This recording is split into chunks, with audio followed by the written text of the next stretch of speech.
CM Revanth Reddy గారి పాలనపై మీ అభిప్రాయం? సీఎం రేవంత్ రెడ్డి పాలన ఏం బాగలేదు. ఎందుకంటే రైతులకు సరైన టైంలో రైతు బంద్ చేస్తలేడు, సరైన టైంలో డబ్బులు గిట్ట పడతలేవు. సీఎం రేవంత్ రెడ్డి పాలన వేస్ట్. పెంచిన గిట్ట కరెక్ట్ చేస్తున్నాం కావాలని. రేవంత్ రెడ్డి పాలన వేరు. ఢిల్లీకి జూబ్లీ హిల్స్కే తిరుగుతుంది కానీ ఏమన్నా పాలన అంత పాలన లేదు. ఏమన్నా ఢిల్లీ పాలన ఢిల్లీ నుంచి రావాలి. పాలన చేయాలంటే ఢిల్లీ నుంచి రావాల్సింది. ఢిల్లీ నుంచి రావాలంటే ఢిల్లీ పర్మిషన్ ఇస్తేనే కదా ఆయన వచ్చి. రాహుల్ గాంధీ, సోనియా గాంధీ పర్మిషన్ ఇస్తేనే కదా ఆయన వచ్చి. మరి గతంలో కేసీఆర్ గారి పాలనపై మీ అభిప్రాయం?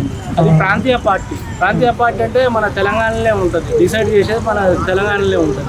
తెలంగాణ ఉంటుంది కాబట్టి ఆయన సొంత నిర్ణయంతో పనిచేస్తాడు చెప్పు. కేసీఆర్ మీద అభిమానం అని కాదు కానీ కేసీఆర్ పాలన కొద్దిగా కరెక్ట్ ఉంది.